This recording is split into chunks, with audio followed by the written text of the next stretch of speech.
औज़ुबिल्लाहिमिनश्शैतानिर्रजीम बिस्मिल्लाहिर्रहमानिर्रहीम रब्बिश्रह ली सदरी व यस्सिर ली अमरी वहलुल उक़दतम मिन लिसानी यफ़क़हू क़ौली। ऑटोमोटिव नेटवर्क कम्युनिकेशन एक नेटवर्क डायग्नोस्टिक गाइड, ये टाइटल है हमारी नई बुक का। इंशाल्लाह बहुत जल्दी आने लगी है ऑटोमोटिव नेटवर्क कम्युनिकेशन के ऊपर, नेटवर्क डायग्नोस्टिक्स के ऊपर।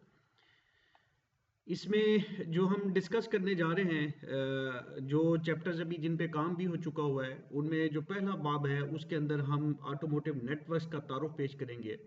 और उसके बाद हम ये बताएंगे कि लेगेसी पुरानी तारों का जो सिस्टम आज की गाड़ी की ज़रूरत को नहीं पूरा कर सकता। लेगेसी यानी कि जो गाड़ियों के अंदर जो तारों का सिस्टम है, जिस तरह से हमारी नॉन ईएफआई गाड़ियां हैं या ईएफआई गाड़ियों में भी ज़्यादातर जो तारों का सिस्टम है, नेटवर्क कम है। जो इनिशियल ईएफआई की गाड़ियां थी, वो हम कह रहे हैं कि वो जो सिस्टम है, वो तारों का सिस्टम, ज़्यादा से ज़्यादा तारों का सिस्टम वो गाड़ी की ज़रूरत को नहीं पूरा कर सकता। उसके लिए ज़रूरी है कि नेटवर्क बेस्ड कम्युनिकेशन होनी चाहिए गाड़ियों के अंदर। उनकी वजूहात में से एक बड़ी वजह यह है कि गाड़ियों में जो मॉड्यूल्स हैं या कंट्रोलर्स हैं, उनकी तादाद बहुत ज़्यादा बढ़ती जा रही है।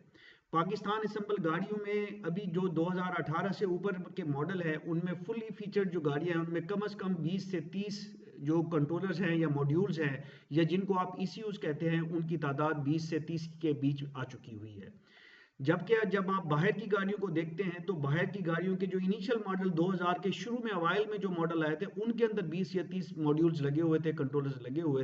लगे हुए हैं। और जो हमारे दोस्त अहबाब मिडल ईस्ट के अंदर काम कर रहे हैं, बाहर की दुनिया में काम कर रहे हैं या जापानीज़ गाड़ियों के साथ जिनका ताल्लुक है, तो उनको बहुत बेहतर अंदाजा है कि उनके अंदर मॉड्यूल की तादाद जो 2001 का जो मॉडल है, 2000 का जो मॉडल है, 1998 का जो मॉडल है, उसमें फुली फीचर्ड मॉडल के अंदर कितने ज़्यादा कंट्रोलर्स हैं और उन कंट्रोलर्स के होने की वजह से वहां पे नेटवर्क बहुत ज्यादा कारफरमा है। तो इसी बेसिस पे हम आगे इसको कनेक्ट करते हैं कि जदीद गाड़ियों में नेटवर्किंग एक बुनियादी जरूरत बन चुकी हुई है। जैसे ईएफआई के अंदर एक मॉड्यूल या एक कंप्यूटर एक बुनियादी जरूरत थी, इसी तरह से जो जदीद गाड़ियां हैं, भले ईएफआई हैं, भले ईवीज हैं, ये सब की सब इनके अंदर नेटवर्किंग एक बहुत बड़ी जरूरत बन चुकी हुई है और इसका इस्तेमाल मजीद से मजीद होता जा रहा है। और आप ये देखिए कि जो हमारी ईएफआई को हम बात करते हैं कि ईएफआई और ईवीज के हिसाब से हम जब बात करते हैं, तो ईवीज के अंदर अगर हम देखें, अगर हमें इस सिस्टम की समझ आ जाती है कि गाड़ियों के अंदर कंट्रोलर्स मॉड्यूल्स आपस में किस तरीके से कम्युनिकेट कर रहे हैं, किस तरीके से चीज़ों को कंट्रोल कर रहे हैं, गाड़ी को कंट्रोल कर रहे हैं, तो हमारी जो ईवीज की गाड़ियां अभी फ्यूचर में नियर फ्यूचर के अंदर आने लगी हैं, उनसे हमारा जो ताल्लुक और वास्ता है पड़ने वाला है। हमने ऑब्वियसली जब हमने कार्बोरेटर से शिफ्ट किया था ईएफआई के ऊपर, तो हमारे लिए पॉसिबल नहीं था कि हम कार्बोरेटर पे बैठे रहें और ईएफआई के ऊपर तवज्जो ना करें। जिन दोस्तों ने ईएफआई को नहीं एब्जॉर्ब किया, उनके साथ हैंडशेक नहीं किया, उनको नहीं सीखा, तो वो दोस्त आज जो हमारी कार्बोरेटर की गाड़ियां आज के दौर में रह चुकी हैं, बहुत ना होने के बराबर रह चुकी हुई हैं। तो उनके पास काम की कमी जो है ना, एक बहुत बड़ा चैलेंज बन चुका हुआ है। इसी तरह आने वाला जो नियर फ्यूचर के अंदर आने वाला दौर है, उसमें अगर हमने नेटवर्किंग को अच्छे तरीके से एब्जॉर्ब नहीं किया है, उसके साथ हैंडशेक नहीं किया, उसको नहीं समझा, तो फिर हम ईवी को नहीं समझ सकेंगे। क्योंकि गाड़ियों की जो दुनिया है उसके अंदर ईवी एक मुसल्लमा हकीकत है जो कि अभी बस आया ही चाहती है। फिर आगे चलते हैं, फिर हम बात करते हैं कम्युनिकेशन नेटवर्क्स और कम्युनिकेशन लैंग्वेज प्रोटोकॉल्स में फ़र्क क्या है। बहुत सारे दोस्त जिस तरह से सुनते हैं कि जी ऑटोमोटिव नेटवर्क्स, ऑटोमोटिव कम्युनिकेशन, यहाँ पे बड़ी कन्फ्यूजन आ जाती है कि कम्युनिकेशन नेटवर्क्स और कम्युनिकेशन प्रोटोकॉल, हम इन चीज़ों को लेके हम डिस्कस करने जा रहे हैं, इन दोनों चीज़ों को, कि इनमें फ़र्क किस चीज़ का है। उसके आगे जब हम जाते हैं तो हम डिस्कस करते हैं कि कम्युनिकेशन नेटवर्क की अकसाम क्या है, और उन अकसाम में जो सबसे पहला जो नेटवर्क आता है वह कंट्रोलर एरिया या कैन बस, कंट्रोलर एरिया नेटवर्क या कैन बस आती है, जिसको हम डिस्कस करते हैं बड़ा इख्तिसार के साथ यहाँ पे। और उसके बाद हम किताब में लिन बस को डिस्कस करते हैं हल्का सा। लिन बस से आगे के लाइन और एल लाइन, फिर मोस्ट बस, फ्लेक्स रे बस और ईथरनेट बस, इन चीज़ों को हम बिल्कुल बिल्कुल इख्तिसार के साथ यहाँ पे डिस्कस करते हैं और फिर आगे बाब नंबर 2 हमारा शुरू हो जाता है, जिसमें हम लेके चलते हैं कि ऑटोमोटिव इलेक्ट्रिकल सिग्नल्स और कम्युनिकेशन सिग्नल्स के ऊपर हम बातचीत करते हैं। और सबसे पहले हम इलेक्ट्रिकल सिग्नल्स की अक़साम को तकसीम करते हैं इलेक्ट्रिकल सिग्नल्स को, कि एनालॉग सिग्नल, फिर डिस्क्रीट सिग्नल, डिजिटल या डिस्क्रीट सिग्नल वोल्टेज लेवल्स किस तरीके से होते हैं, फिर डिजिटल सिग्नल पे बात करते हैं। और जब डिजिटल सिग्नल पे बात करते हैं तो वहीं से हम बात करते हैं कि डिजिटल सिग्नल की कुछ अक़साम होती हैं, जिनमें हम 3 अक़साम जो कि बहुत वाइडली यूज़ होती हैं ऑटोमोटिव नेटवर्क के अंदर या ऑटोमोटिव्स के अंदर, उसमें एक फ्रीक्वेंसी सिग्नल है, एक पल्स विड्थ मॉड्यूलेशन सिग्नल है, एक कम्युनिकेशन सिग्नल है। इनसे हम आपको रोशनास कराते हैं और बहुत अच्छे तरीके से बड़ी एग्जांपल के साथ हम बात करते हैं। फिर तीसरे बाब को हम लेके चलते हैं ओबीडी पोर्ट या डाटा लिंक कनेक्टर, जिसको डीएलसी कनेक्टर कहते हैं, जहां से आप स्कैनर को कनेक्ट करते हैं, उस पोर्ट के ऊपर हम आ जाते हैं और उसका अच्छे तरीके से अहाता करते हैं और वहां पे डीएलसी या ओबीडी पोर्ट का जो पिंस लेआउट है उसको डिटेल में डिस्कस करते हैं। और वहीं पे स्कैनर और ओबीडी पोर्ट का ताल्लुक बहुत अच्छे तरीके से बयान करने की कोशिश करते हैं। और फिर OBD port network circuit diagnosis के लिए एक आसान एक्सेस है, और किस हद तक ये एक्सेस है, हमारे यहाँ जनरली ये मिसकन्फ्यूजन पाई जाती है कि हम अगर 6 और 14 पिन जो ओबीडी पोर्ट की होती है उससे हम हर तरह के नेटवर्क को डायग्नोस कर सकते हैं, जबकि ये आज की गाड़ी के लिए ट्रू नहीं है। और जो मॉडर्न गाड़ियां आ रही हैं, जो बाहर की गाड़ियां आ रही हैं, जहां पे जो गेटवे का कॉन्सेप्ट आ चुका हुआ है या सिक्योरिटी गेटवे जहां पे आ चुका है, वहां पे एक नॉर्मल स्कैनर भी आपके लिए नाकाफी हो जाता है। ये चीज हम यहाँ पे बड़े अच्छे तरीके से डिस्कस करते हैं। फिर पिंस की जनरल लेआउट पे आ जाते हैं और उसमें बताते हैं कि पावर के लिए जो ओबीडी पोर्ट पे जो 14 पिंस हैं उनमें कौन सी पिन पावर के लिए होती है, कौन सी पिन ग्राउंड के लिए होती है, और मुख्तलिफ नेटवर्क्स के लिए जो मुख्तलिफ पिनें जो कि डेजिग्नेटेड हैं कि जी उसमें परमानेंटली उनके ऊपर वो मखसूस नेटवर्क आते हैं, उन पे बात करते हैं। और फिर बताते हैं कि कुछ पिनें ओबीडी पोर्ट के ऊपर मैन्युफैक्चर स्पेसिफिक पिन्स होती हैं कि मैन्युफैक्चर अपनी मर्जी से इन पिन के ऊपर कोई भी नेटवर्क लेके आना चाहता है, पिन के ऊपर वो लेके आ सकता है।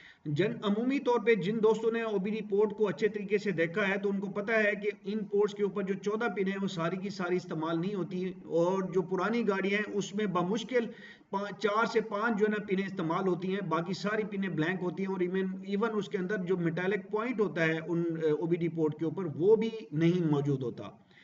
उसके बाद हम डीएलसी कनेक्टर या ओबीडी पोर्ट के फवायद बयान करते हैं कि इससे क्या क्या फ़वायद हासिल हो सकते हैं डायग्नोस्टिक के पर्सपेक्टिव में। और फिर उससे जब आगे चलते हैं तो हम बताते हैं कि ओबीडी पोर्ट या डीएलसी कनेक्टर पे एक फाइनल डिस्कशन करते हैं कि इससे क्या फ़वायद हासिल हो सकते हैं या इससे आप क्या कुछ कर सकते हैं डायग्नोस्टिक की मद में। जो ऊपर बात की उसको समराइज करते हैं और यहाँ पे जो उसका क्रक्स होता है वहाँ यहाँ पे बयान करने की कोशिश करते हैं।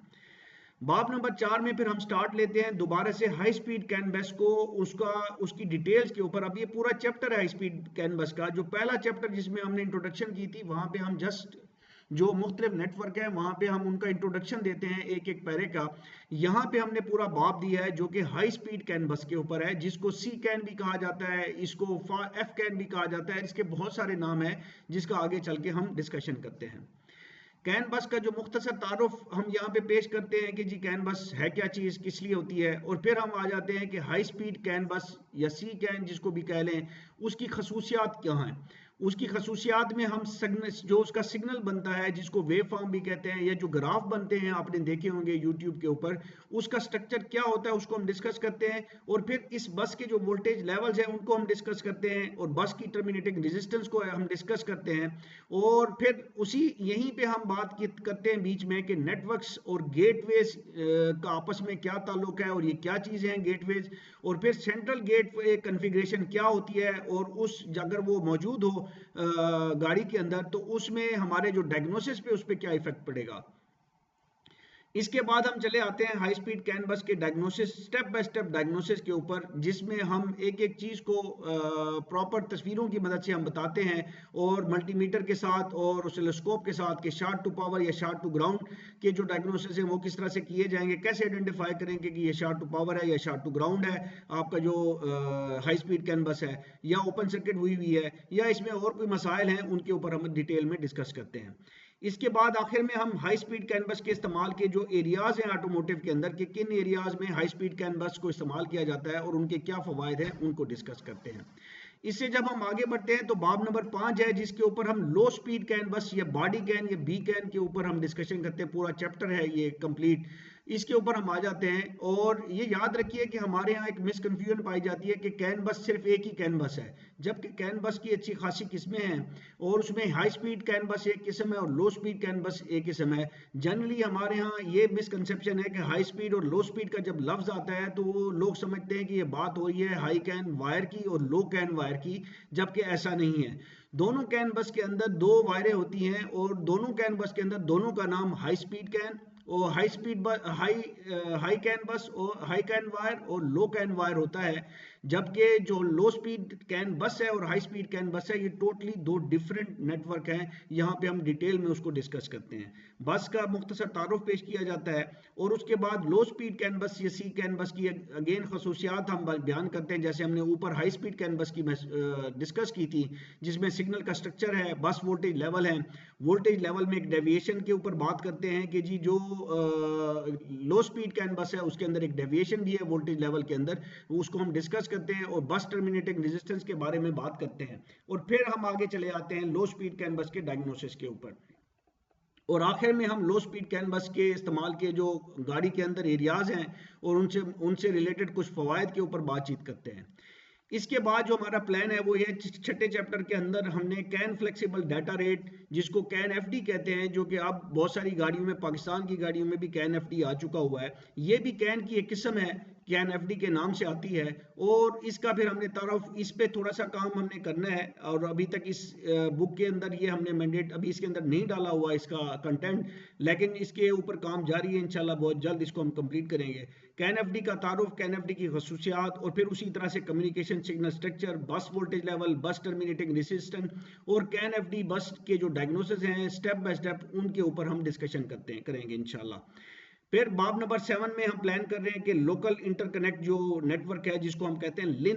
लिन बस के ऊपर इंशाल्लाह बातचीत करेंगे। इसके ऊपर भी काम होना बाकी है। के लाइन और एल लाइन के नेटवर्क जो कि पुराने नेटवर्क हैं, अभी जदीद गाड़ियों में भी कहीं ना कहीं पे आपको के लाइन या के और एल लाइन दोनों मिला के एक नेटवर्क बनता है, उसके ऊपर भी कुछ कम्युनिकेशन हो रही होती है।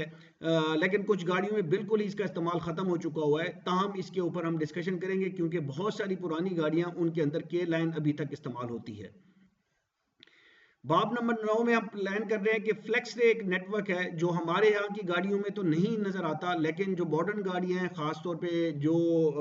हाई एंड ब्रांड्स हैं, उनके अंदर फ्लेक्स रे को किसी टाइम पे इस्तेमाल किया गया है, जो अभी भी मिलता है। तो इसके ऊपर हम प्लान कर रहे हैं कि फ्लेक्स रे नेटवर्क को भी हम इंशाल्लाह कवर करेंगे। उसके बाद मल्टीमीडिया ओरिएंटेड सिस्टम्स ट्रांसपोर्ट, जिसको मोस्ट बेस्ट बस कहते हैं, इस नेटवर्क को हम डिस्कस करेंगे। ये तकरीबन जो हमारा मल्टीमीडिया का सिस्टम है, जिसके अंदर आपके कैमराज हैं, आपकी जो मल्टीमीडिया या जिसको आप कह लें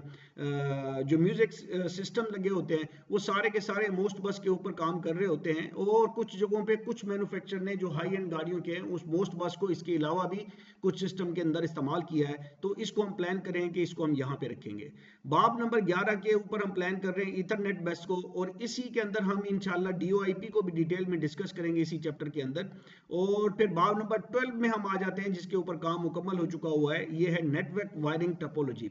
नेटवर्क वायरिंग जो है ना, मुख्तलिफ तरीकों से नेटवर्क जो है ना आपस में जो इश्यूज हैं, मुख्तलिफ किस्म के जो हमने ऊपर नेटवर्क डिस्कस किए हैं, इन नेटवर्क को मुख्तलिफ किस्म की वायरिंग की जो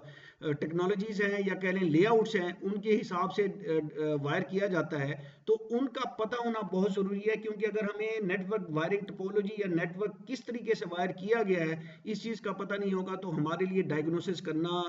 मुश्किल ही नहीं, बहुत सूरतों में नामुमकिन हो जाता है। तो वायरिंग टोपोलॉजी का हम तारुफ कराते हैं कि ये है क्या चीज़, और फिर नेटवर्क टोपोलॉजी की एग्जाम बताते हैं, जिसमें रिंग वायरिंग टोपोलॉजी है, स्टार वायरिंग टोपोलॉजी है और बस वायरिंग टोपोलॉजी है। और इसी चैप्टर के अंदर हम कुछ वायरिंग डायग्राम को भी डिस्कस करते हैं, जिनके अंदर हमने दिखाया है कि मुख्तलिफ मैन्युफैक्चर ने किस तरीके से रिंग वायरिंग टोपोलॉजी दी होती है, और स्टार वायरिंग और जो बस वायरिंग टोपोलॉजी है वो किस तरीके से उसके अंदर वायरिंग डायग्राम के अंदर मौजूद होती है। उसकी मिसालें हमने मुख्तलिफ गाड़ियों की वायरिंग डायग्राम को लेके यहाँ पे पेश की हैं। फिर किसी भी गाड़ी में नेटवर्क वायरिंग टोपोलॉजी को समझने का हमने स्टेप बाय स्टेप तरीका दिया है, और फिर वायरिंग टोपोलॉजी की जांच के लिए यानी कि टेस्टिंग के लिए जो स्टेप बाय स्टेप गाइड है, उसको हमने यहाँ पे डिस्कस किया है। और हम आपको पूरा तरीक़ेकार बताते हैं कि आप इस स्टेप बाय स्टेप गाइड को जब आप देख के आप किसी भी वायरिंग टोपोलॉजी की टेस्टिंग कर सकते हैं। बाब नंबर जो 13 है उसके अंदर हमने प्लान कर रहे हैं, अभी इसमें हमने काम करना बाकी है कि किसी भी नेटवर्क, कोई भी नेटवर्क हो जिसका आपको नाम भी नहीं पता, कुछ भी नहीं पता, तो उसको डायग्नोस करने का एक जनरल गाइड हम यहाँ पे देने जा रहे हैं, ताकि आपको कोई भी नया नेटवर्क आता है तो आपको पता हो कि एज ए टेक्नीशियन आपने गाड़ी के ऊपर जब कोई डायग्नोसिस करने जा रहे हैं नेटवर्क के से रिलेटेड, तो उसमें आपकी अप्रोच क्या होनी चाहिए, और वो भी इंशाल्लाह स्टेप बाय स्टेप होने जा रही है। फिर इसके बाद बाब नंबर 14 है जिसके अंदर हम काम कर चुके हैं, वो है इश्यूज के साथ नो कम्युनिकेशन के डायग्नोसिस, और इसको हमने बड़े अच्छे तरीके से डिटेल के अंदर डिस्कस किया और पूरे स्टेप बाय स्टेप तरीकाकार दिया है कि इश्यूज के साथ जो नो कम्युनिकेशन के कोड्स होते हैं उनको आपने कैसे जो है ना मल्टीमीटर के साथ या ऑसिलोस्कोप के साथ कैसे वेरीफाई करना है, कैसे डायग्नोस करना है।